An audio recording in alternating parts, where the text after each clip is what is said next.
I mean,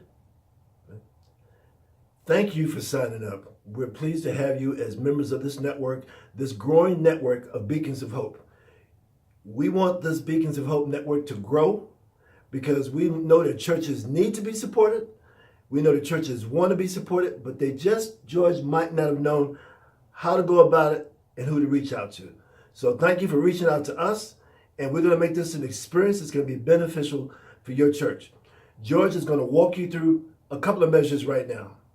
and Tom, I'd like to reiterate that thank you very much, because as people come into such an important program, this Protecting Beacons of Hope, we know will, first of all, add so much value, but this is such an important program, and people are trusting us to add that value.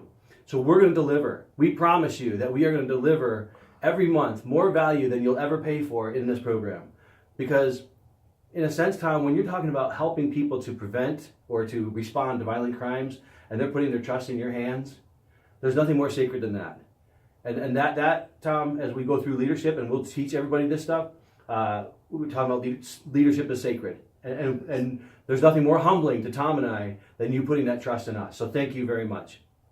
So we want you to take a few action steps right now. Down below this video, first of all, there's a little button and it says join our Facebook group. This is a secret Facebook group. I know that sounds a bit secret, but all that really means is that nobody else can see this group on Facebook. They can't search for it, they'll never find it, and you can't even be part of it unless you're invited. So what you're going to do is click on that button, and it'll take you someplace where you can request to join our Facebook group, right? And only me and Tom will ever see that. And then we will allow you to join the group. And once you're allowed to join the group, we want you to get into the group and introduce yourself. Kind of talk about a little bit about where you are and what your house of worship, well, first of all, where your house of worship is and what your house of worship really is doing for the community, and kind of how it serves people right now. You know, we want to know, is this a house of worship for Islam? Is this for Buddhism? Is this for, what is your faith? And because the diversity in this group is going to be great, Tom. And that's one of the things that makes this program so great, because people, when you realize you might have a mosque in your community that is being attacked, you don't even know it. They're getting vandalized. People are breaking in. People maybe even burning parts of their mosque or trying to do some kind of vandalism. And all of a sudden you realize, oh my God, this is right down the road for me. How can I reach out to this particular house of worship in good faith to help them? Those are the kinds of things that can happen in this group. And we need your support for that. We need you to reach out to your community people also and tell them about this program, because we want to create communities within communities. And that's what that Facebook group is all about. That's where Tom and I will be interacting with you, where you can post questions. We may do some live Facebook trainings, and they will go directly into the group. So we'll actually announce, hey, there'll be a live Facebook training on such and such. It'll go directly into that secret Facebook group. Nobody else will have access to it. But also down below that, one block down from this video, there's another block for videos. And in that block, that's where we'll do most of our broadcasts. Because right now, Tom and I are standing next to each other. I can reach out, I can touch Tom. But for several months, Tom lives in Texas and I live in North Carolina. So we won't actually be in the same room always when we're doing this. We will be doing this on platforms that allow us to virtually connect. So that will actually be Google Hangouts. And we will be in Google Hangouts, and that will be live right below us here in the next video block. And one video block below that is videos from, we're going to enter some videos that we've done in the past, first of all, so you have videos to get started with. But also, any video we do, once it's finished, we'll put it down there. So that's kind of our archive, our library of videos that we've already done. And you'll have access to everything that we've ever done. So Tom, we want to make sure that when we do our live broadcast too, people are engaging us. So one of the things, when you see that we're having a live broadcast, get logged in, and down below that there's Facebook comments, and you can comment as we're going through our training.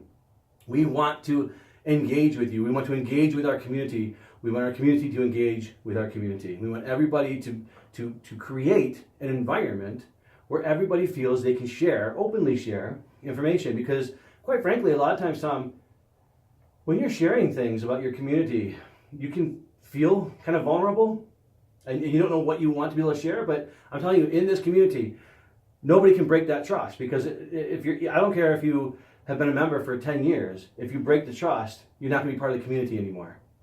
And we promise you, there are certain things that Tom and I were extremely ethical individuals. There are certain things that we will not tolerate. And some of the things that we won't tolerate are people breaking trust. So we want you to know that you can put things into the Facebook group that you may feel vulnerable putting them in there, saying, we feel like we have this problem. Has anybody else had this problem? How do you overcome that? Because first of all, you can't fix a problem unless you admit you have one. And second of all, once you admit you have it, other people have to be there to support that and to say, you know what? We had that same problem, and actually we overcame that. Or maybe Tom and I can say, that's a great question. We've actually experienced this ourselves. This is how we overcame this. Or we can ask the community, has anybody else experienced this? And let's help organizations get through some of the issues that they're having so that it's a place, your house of worship is a place that people want to come. We want to help you grow the congregation of your house of worship. And part of this is all part of it, Tom. Absolutely. So you've got the Facebook group, the secret group. We want you to engage in there. Click the button below, get signed in, get to that Facebook group, and then watch for when the next live videos will be. And watch the library of videos that we have down below there. Ask us questions. Also here on this fan page, there's a tab off to the right, I guess, from where I'm standing. It says notes. And in there, it's kind of like a blog. So if Tom and I have something we want to share with everybody, we don't put in a video, we can actually write it down and we can share it in there. But in there, we can also take, for example, a sample security audit. Well, we may actually put this in the group so that it's more private, but we'll put things over in the notes for everybody to be able to view. And that's actually for everybody, even if you're not a community member yet. So that stuff won't be private like it is for our community. But we want you to know that that's there because there's going to be tons of information for you, but we don't want you to feel overwhelmed. And Tom, everybody who's starting this program is starting at a different level. Everybody's at a different place. Some of your organizations already have security, and some of your organizations have already brought in consultants, and you've already created a really nice, secure environment at your house of worship. But we want you to take it to the next level. We want you to engage the community, and that's why you're here now. You're not necessarily here just because that you need to secure your facility. You're here for this community specifically. And when Tom and I said in our last video, and when you first started, that we want to protect Beacons of Hope, the houses of worship, to learn how to protect themselves so they can go out and teach the community to be safe. And that's when the houses of worship really start taking leadership in the community, Tom. Absolutely. Houses of worship have to take that leadership back because they've given up their power to government, to non-government organizations. And when crises happen, the house of worship has kind of been left out, except for the individuals who actively seek out that house of worship. And yes, houses of worship will collect supplies and they'll get donations and things like that, Tom, but they just don't have that active role in preparing the community. And you sent me an article actually on a politician who said, communities are going to have to start thinking smaller. Don't expect the government to be there for you. Exactly.